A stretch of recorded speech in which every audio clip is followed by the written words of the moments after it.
Good morning, citizens of America. This is the U.S. Citizen Journal, Daily Brief for August 18, 2025 AD.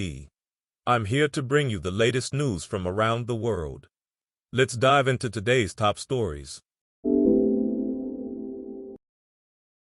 Zelensky, European allies, head to Washington, facing pressure from Trump on peace deal.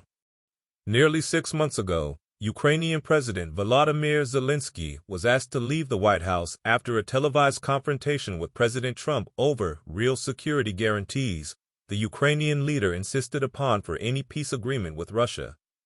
When Zelensky returns to the Oval Office on Monday, the gap over security guarantees will have narrowed, but a chasm over Moscow's territorial demands remains. That leaves Zelensky with a dilemma: how to sustain Trump's support while responding to Russian territorial proposals he feels compelled to refuse. Zelensky will have some important allies accompanying him to Washington this time, including the leaders of the UK, France, Germany, Italy, Finland, and the European Union. North Atlantic Treaty Organization Secretary General Mark Rutte, who has developed a personal rapport with Trump, will also attend. But the diplomatic terrain threatens to be just as treacherous. While Trump administration officials have expressed fresh, if still vague, support for providing security guarantees, the White House has shelved its persistent demand that Russian President Vladimir Putin agree to an immediate ceasefire or face much tougher economic sanctions. Trump to Zelensky. Give up Crimea and NATO hopes. Trump on Sunday said Ukraine must abandon hopes of regaining Crimea and give up on joining NATO. Trump is leaning on Kyiv as if the settlement to end Europe's deadliest war in 80 years after rolling out the red carpet for Vladimir Putin in Alaska on Friday. He will host Ukraine's Zelensky and European leaders in Washington on Monday to press for a peace deal with Russia. Zelensky can end the war with Russia almost immediately if he wants to, or he can continue to fight, the U.S. president said on Truth Social on Sunday evening. Remember how it started? No getting back Obama giving Crimea 12 years ago without a shot being fired, and no going into NATO by Ukraine, Trump added. New skyscraper becomes symbol of New York's post-pandemic commercial recovery. The New York City office market is recovering from its pandemic debacle faster than any other in the U.S. Nothing speaks more to the turnaround than the gleaming new office tower built for J.P. Morgan Chase.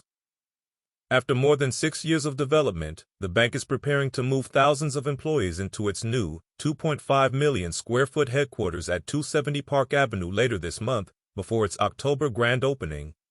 The 60-story building is a roughly $3 billion bet that New York is definitively back after years of uncertainty about whether it would maintain its leadership in business and finance. GOP. States send National Guard to D.C. following Trump's call. Sporadic protests have sprouted up across D.C. this weekend as GOP-led states announced they would send their own National Guard troops to augment President Donald Trump's law enforcement takeover in the nation's capital. Last week, Trump announced the mobilization of the D.C. National Guard in the city, which he portrayed as crime-ridden. On Sunday afternoon, local police said they were not actively monitoring any protests. Hundreds of more troops are expected to arrive in the coming days. The number of troops in D.C. could nearly double in the coming days as National Guard members from other states begin to arrive, an escalation that began over the weekend when 3 Republican governors answered the Trump administration's call for additional troops. Thus far, National Guard troops in D.C. have been positioned outside national monuments, Union Station, and several federal buildings. Elsewhere, FBI and Department of Homeland Security officers have been clearing homeless encampments and making myriad arrests. As of Sunday, there have been more than 300 arrests in D.C. and counting. U.S. Attorney General Pam Bondi said on X authorities made 68 arrests over Saturday night and seized 15 illegal firearms, Bondi added. How an NFL rule tweak is turning kickoffs into wobbly, strategic weapons. For most of football history, the kickoff that opened the Carolina Panthers' first game of the NFL preseason would have been accurately characterized as completely atrocious.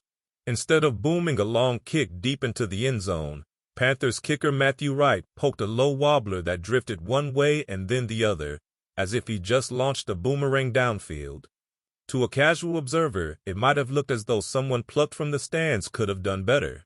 But the funky-looking kick wasn't a total shank.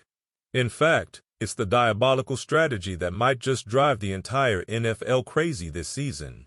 When the league introduced new rules last year to reinvigorate the kickoff, which had degenerated into little more than a ceremonial touchback and waste of everyone's time, it fell rather flat. More often than not, teams still blasted the ball through the back of the end zone anyway. So this year, the NFL tweaked the rules once more.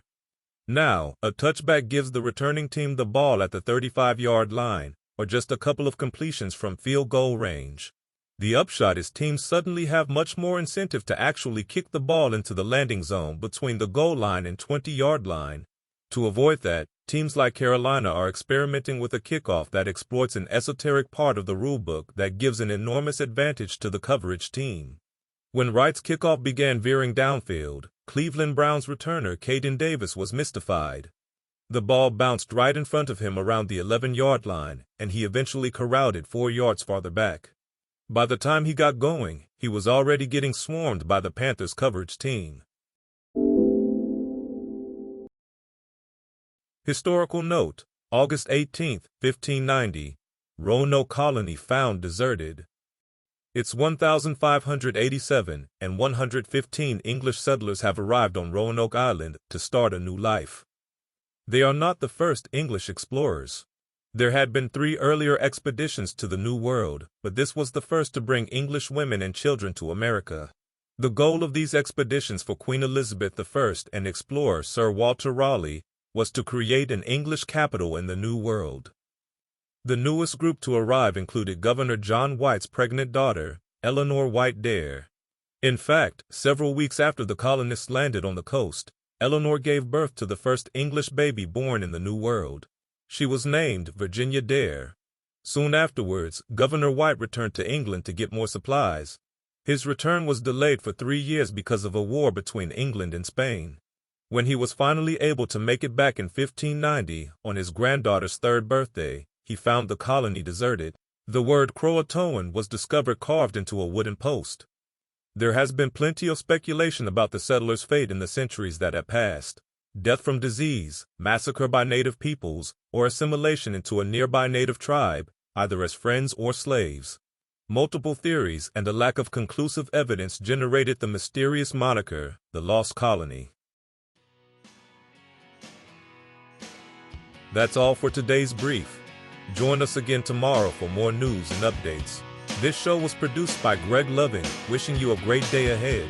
Please follow and rate us on Apple Podcasts, YouTube, or Spotify. It helps other listeners find us. Stay informed and ad astra per aspera.